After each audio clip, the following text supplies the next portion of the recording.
If someone were to ask you, what is your absolute favorite detail about anything from a fictional story, what would it be? For me, it's a pretty easy answer, and I think a majority of my all-time favorite fictional stories, regardless of them just being anime and manga, all have one key factor that puts them all above the rest. That factor simply being the world. In the medium of fiction, it's pretty apparent that having something like a well-known world has the opportunity for so many wonderful experiences, a chance to leave reality and explore something you couldn't even fathom even if you tried. This particular element within a story is something I hold beyond every other key component. And like I said, it's not just in anime and manga, it's pretty much in any piece of fiction. Examples from movies and TV series like Lord of the Rings, Harry Potter, Game of Thrones, Maze Runner, and even the MCU. And you might be asking yourself, what exactly do I mean by just a quote-unquote world? Well, specifically for this video, I'm talking about the world building and the world aesthetic, and just what someone can create out of nothing, making either a magical world with tons of mystery, or turning the world you already know into a reality filled with surprises. A good example of the two being series I won't be talking about in this video, but hold the rightful place to be honorably mentioned. I think Fairy Tail, for what it's worth, has an amazing world with tons of amazing things to go about it, and that's honestly why I even decided to go about picking up this series in the first place, because it just looked like something I would enjoy. But we all know how that went. And two, being Attack on Titan. One of the only reasons why I don't want this to stretch out is because I think Attack on Titan is a series with amazing world building and goes about its mysteries like no other. The only thing about the series I think it separates itself from the rest of the series I'm going to be talking about is that of its natural landscape. And I think a better way to go about to explain this all would probably be able to surface the variety of anime and manga I will be talking about in this video. Because to me, these series all have the greatest worlds in anime and manga.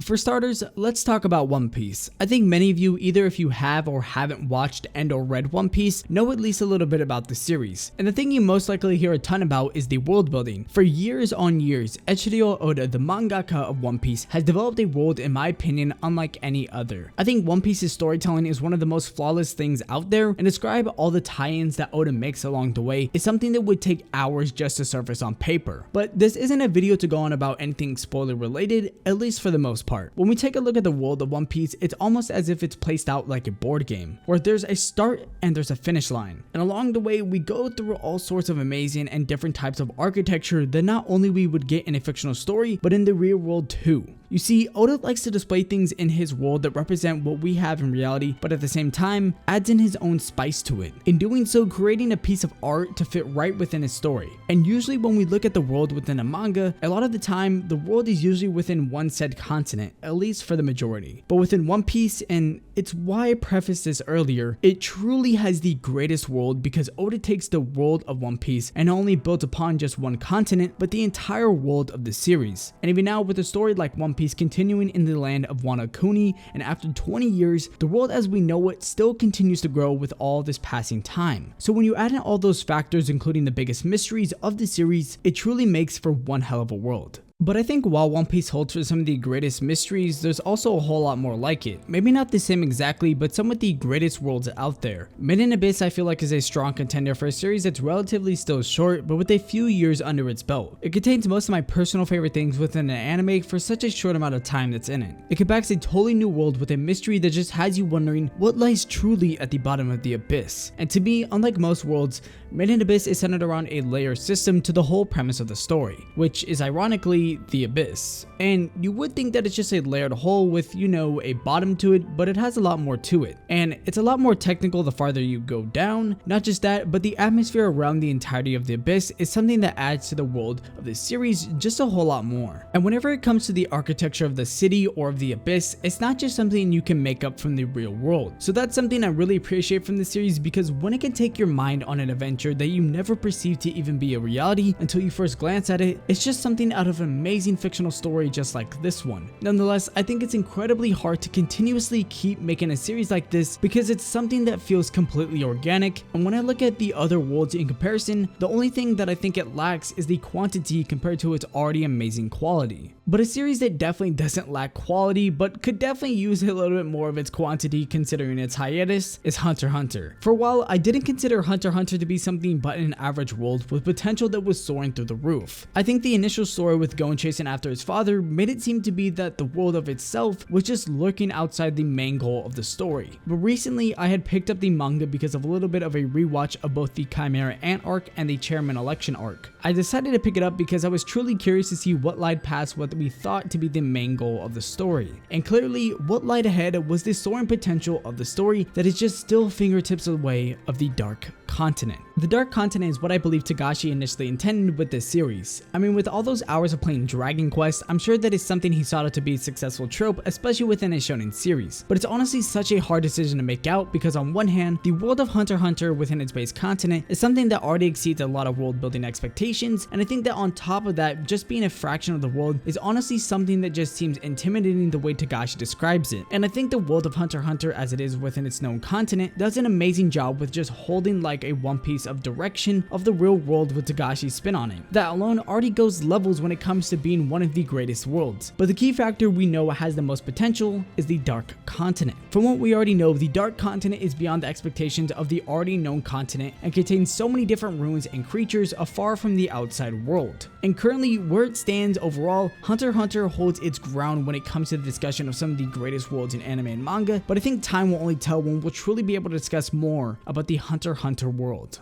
Another series that I think since completion still has a decent reputation though for its series regardless of the horrible second season of the anime being The Promised Neverland. The Promised Neverland to me especially has been a series for what I hold dear to me, and a part of that is because of the world it surrounds itself in. First with the anime, then to the manga of the story that the world compiles within itself is something that builds upon its mystery, and being so heavily local to the mysteries of the series, it can really set up for some of the greatest world building. I mean, when it first comes to mind, the world of the series doesn't seem to be so big, but when you look at it from a retrospective and take a look into the longevity of the series, it starts to become something more or less worldwide. As a matter of fact, a lot of the creatures and lore still holds a ton of mystery within the manga even after the conclusion of the series, although for the most part everything is left for the reader to understand. In my personal opinion though, I would have loved to see a lot of that continue from the anime's perspective, because I think a lot of what comes from the anime truly makes the world come to light, especially when you add in that ton of a mystery factor that just comes along with it. And from the manga's perspective, I think a huge part of why this world is so amazing is because of Posuka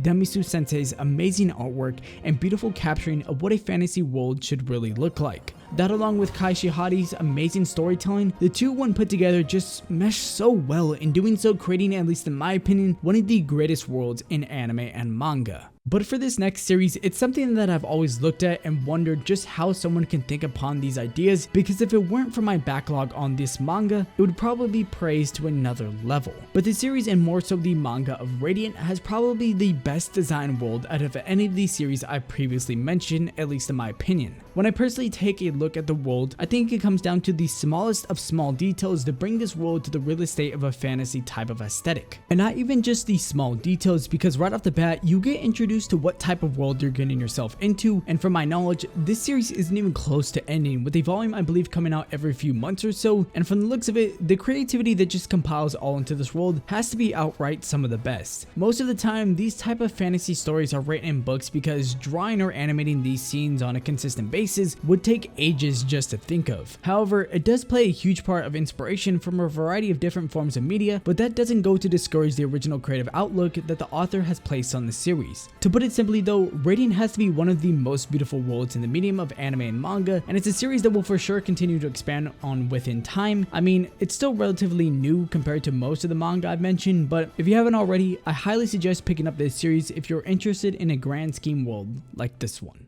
And finally, I know this isn't a manga, but it is an anime technically, but I know the true source of its fanbase and world in general comes from the webtoon. And by now, you probably should know what I'm talking about from what I've heard of the One Piece quote-unquote of webtoons, Tower of God. Now, I know pretty much just as much as the anime watcher of this series knows. I thoroughly enjoyed it, and I was quite interested to see where the series would go after the ending of season 1. However, I know that the anime has left out a ton of things involving both the world and the characters of the series, but I definitely wanted wanted to at least mention this series because I know the reputation that it holds for its world and world building alone are held to a pretty high degree. I don't have a whole lot much to add other than I can just see how the system of the tower works and the levels that go into it. It can be pretty astonishing, to be honest. And with each and every level containing something new, and I believe with the higher you go up, I assume it just turns into something more greater and grand. Everything from the wide variety of power system abilities to characters and races, it pretty much just from straight off the bat has introduced you to a much grander world than most anime and manga are willing to do at the beginning of their serialization. But like I said, I can't really put in my personal inputs too much from what I don't already know. I'll probably get into the webtoon eventually because I do know the world gets tons of praise for what it is, so that alone already has me intrigued in of itself. That's not to mention the story, but we'll talk about that in a later video.